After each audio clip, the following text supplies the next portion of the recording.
greetings to the people of Visakhapatnam. We know that the people of Visakhapatnam has suffered a great deal recently because of the Hadoop, and we have also been active in demanding from the central government that the full compensation which is required to meet the tremendous destruction and damage which was caused in Visakhapatnam should be given to the city without any delay. Again this time, we hope that in the budget discussions, we will get the opportunity to raise this demand again. We are very serious about this demand. And the second issue, which is of great concern, because as you know, Parliament's budget session will be talking about money. And the special package which was promised to Andhra Pradesh and to Telangana, we keep on hearing about the special package. But unfortunately, people of these two states have never been taken into confidence as to exactly what they are going to get. In fact, all they know is promises, promises, and more promises. So we hope that this budget and the discussions in the budget will throw some light as to what exactly the special package and the allocated amount for Andhra Pradesh and Telangana are going to be. So these are very important issues for a new state, and to settle the new state, to help the new state to develop. It's very important to get the full cooperation of the centre, and we will certainly be raising these issues on your behalf in Parliament. The special occasion that I am here for is much more transparent than the special package, because I am here to prepare for what I consider as a very historic occasion. The 21st Party Congress is going to be looking at, in a very introspective way, we are going to be looking at our political and also our tactical and also our electoral interventions, and we will be looking to the future.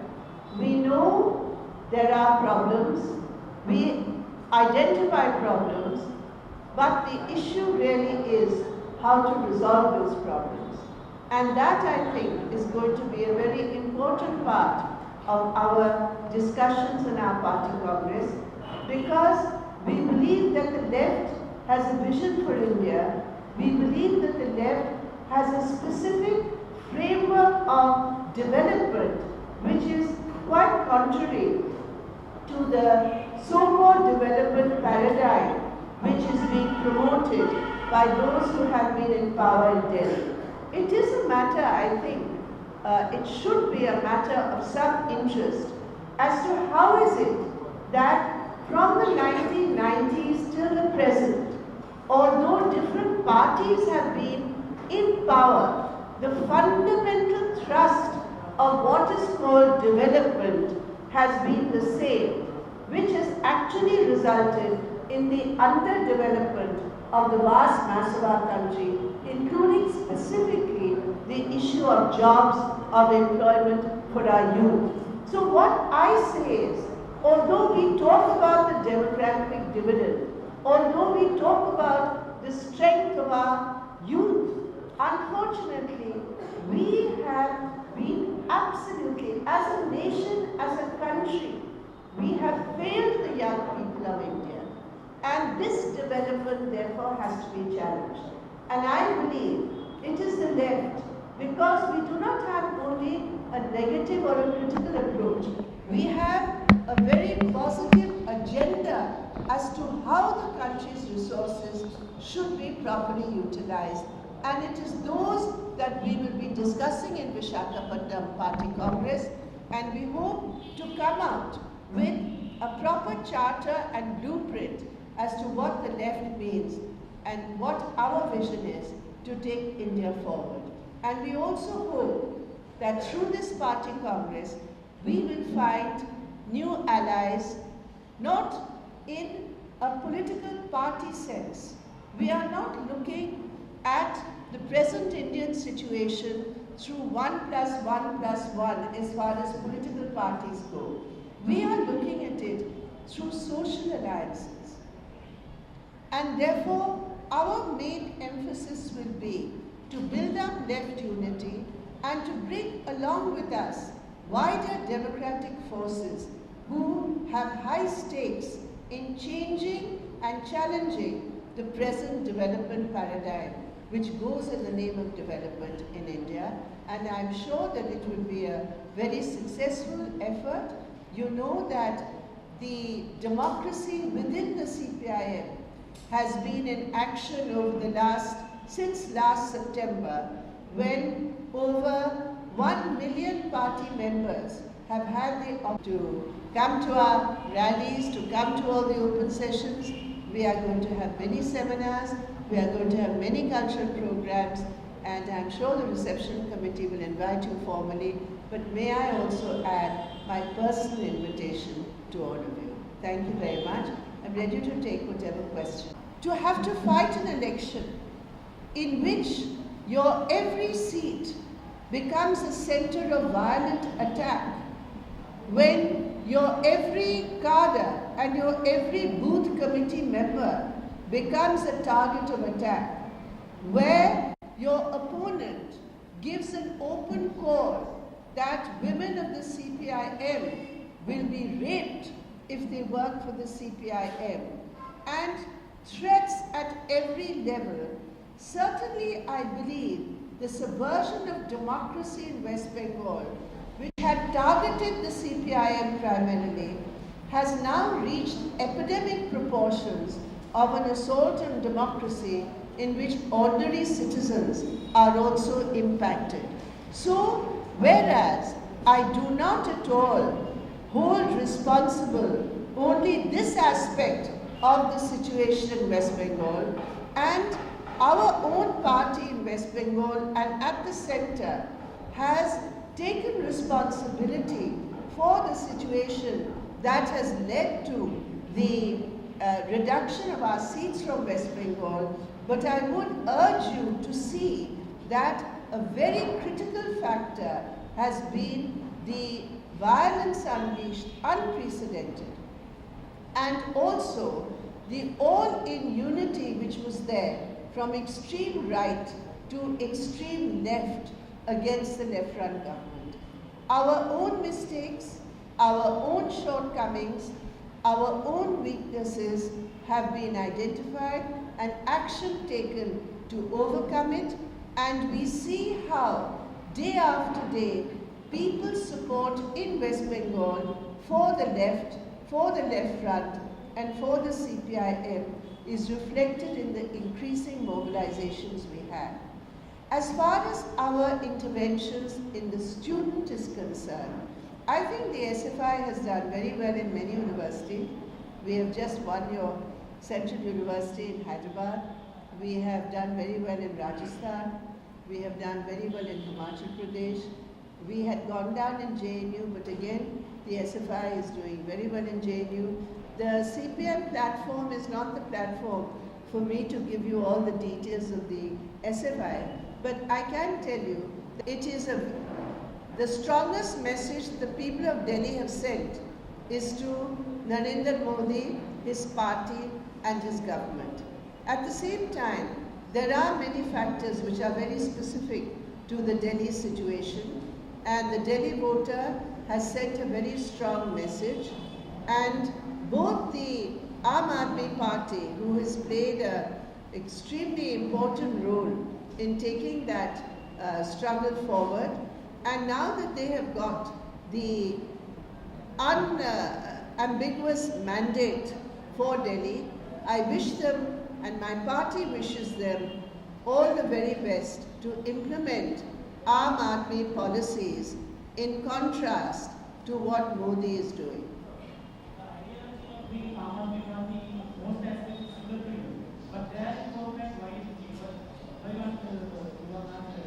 Well, at this present moment where they have won such a convincing and such an important victory, This is not exactly the juncture in which I would like to state that there are similarities and there are many differences, because we are a party which believes in a very uncompromising way in the ideology of emancipation of the people. And they say they have no ideology. So we have to see then what policy is and what their policies will be. We have had a very specific program even for urban development. For example, they talk about Swaraj. In Kerala, for example, it was the communists in Kerala and in West Bengal and now in Tripura who have not only in policy but in practice shown what decentralization of power is through the empowerment of the most marginalized and also the allocation of funds. We have also shown how assets can be redistributed in a much more equitable way to help the Aam Aadmi in the villages. We have also shown how, for example, urban development can go hand in hand with guarantees for housing for the poor. West Bengal is the only city in the whole country where we did in situ development of the slums, and we gave long lease tenancies for people who have been living in the middle of the city in slums, instead of throwing them out of the city as other governments have been doing in the name of beautification. So the communists and the left and the CPIM, we have our own model of development. We have a policy framework, and we say that we challenge the present development policies. We challenge it with our alternative. So now we wish the Aam Aadmi luck to implement what they think is the best form of development. That where the left and where we have been working, where we have been leading struggles of the people have supported us. Even in states, for example, which are not traditionally left, for example, in many of the states in North India, Rajasthan, Himachal Pradesh, Jharkhand, Bihar, of course, has a tradition of a stronger left movement. We have been able to show that we have moved forward. One point also is there that it's the transference of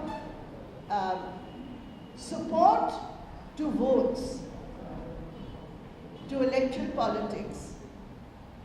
For that you require a certain amount of resources and funds and money, which we are still yet to tap those kind of resources. Because unless you have that kind of money, it's difficult to make. To come into electoral politics today, you require, I don't know whether it's the Aam Aadmi, which is, I don't want to make any comments right now about the source funding, but certainly I can only speak about my party, that our expenditures in a much larger, a state which may be 3 times or 4 times larger than Delhi, we can't spend even 1/4 or 1/3 of the amount which is spent. So, but I don't want to, I'm just discussing with you. This is not something which I would like to place as, but I'm just saying that today in electoral politics, the role of money, the role of black money, the role of corporates is something which is difficult to, you cannot compare today's situation.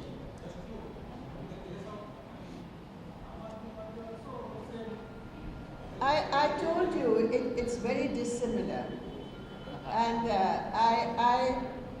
at this present moment, I have already answered partly that question right now. And the transition from struggles into votes and into winning a whole lot of seats in assemblies or the Lok Sabha, it is becoming tough in today's Indian political situation for a party like ours, whose MLAs are not properties or who don't have a lot of independent funding. It is becoming difficult. For example, if you look at the profile of our candidates, the class profile of communist candidates, there is a dissimilarity between them and many others. But again, I will say, there is a challenge before us, and we have to meet that challenge. We have to find ways to overcome those challenges, and I'm sure that the very fact that today we are talking about BPL, I think it is because the communists have always talked about BPL. And that is the truth, that very often when we talk about development, we forget BPL. And therefore the communists will always, have always, and will always stand for the poor, for the marginalized, who are being even made further poor and marginalized by present policies. So we are proud that we are seen as representatives of the poor, and I think we will continue to do so. At the same time, as a political party with modern ideas, and as a political party with a vision of India, most certainly the middle classes have a very, very important role to play, and our play today in India's political sphere, even in the sphere of opinion making. So most definitely, traditional ways of reaching out to the middle classes, which have proved to be very effective in the past, as society and technology changes, so also our ways of communication need to change. And I think our party is well aware of that, and we are trying to reach out in new ways. Basically, this in the society, the main thought is that the CPM left parties, they are the development objection people. So basically, in the society, so the same opinion is there. But changing scenario, that your policies are decades back policies. That modern technologies, methods of communication, urbanization, job creation have been critical to what our program has been. But along with that, the basic component of communist development paradigms and frameworks has been that we do not believe that India's national and natural resources should be given away for the loot and plunder of corporates, foreign and Indian. We are dead against it. We were against it then, we are against it today, and we will always be against it. And we are proud to say that on many issues which the communists in India have taken a very strong stand, we find thinking people all over the world are rethinking this whole paradigm of privatization, of handing over everything to the private sector. What happened in banking? What happened in insurance?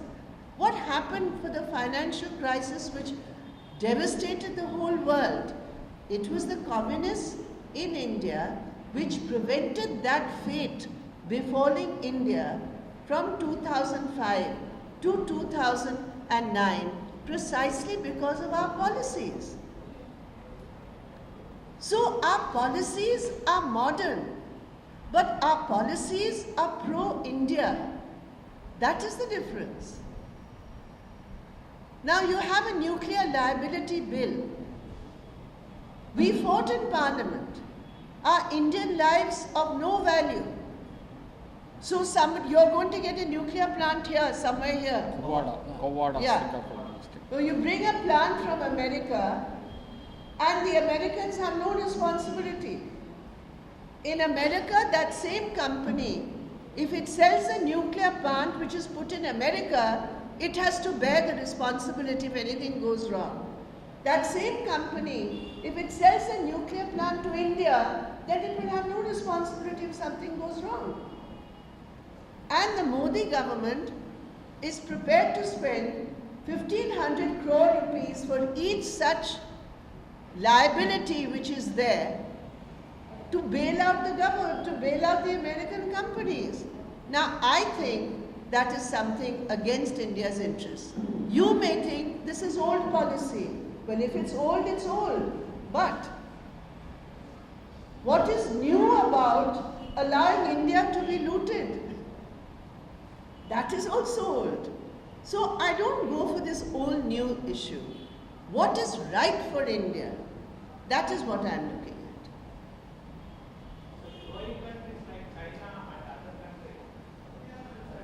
To India's working people, then the problems will be different. National Congress, any specific agenda regarding left unity, Yes. mention of the left parties, mention of the left parties, any direction or any special agenda in this document? Yes, there is a very special agenda. Now, both our documents are available for public consumption. It is there on our website. That's www.cpim.org. You'll find it on our website, and you will see the direction of the resolution is, as I had said, towards building. Firstly, the first brick is to be strengthening of our own party. Along the second brick is strengthening left unity. And the third brick is to build around left unity a wider coalition of democratic forces. I'm talking about forces, not parties. So, as I said, social alliances. That's what we're looking at. And our resolution talks about building left unity.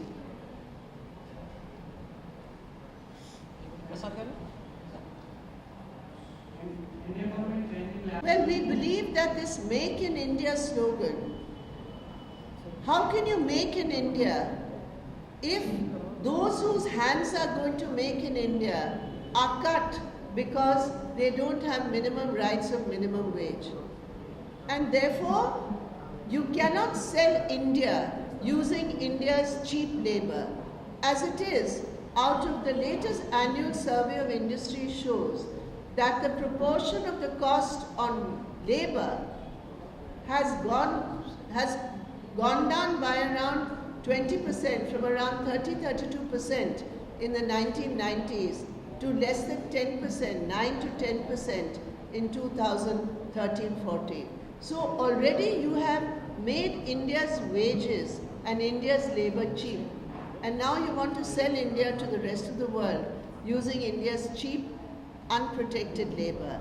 I don't think that can be the symbol of any modern country. Anybody? Ready? Right, got it? Madam ధన్యవాదాలు. మధ్యాహ్న సమయంలో నమ్మకం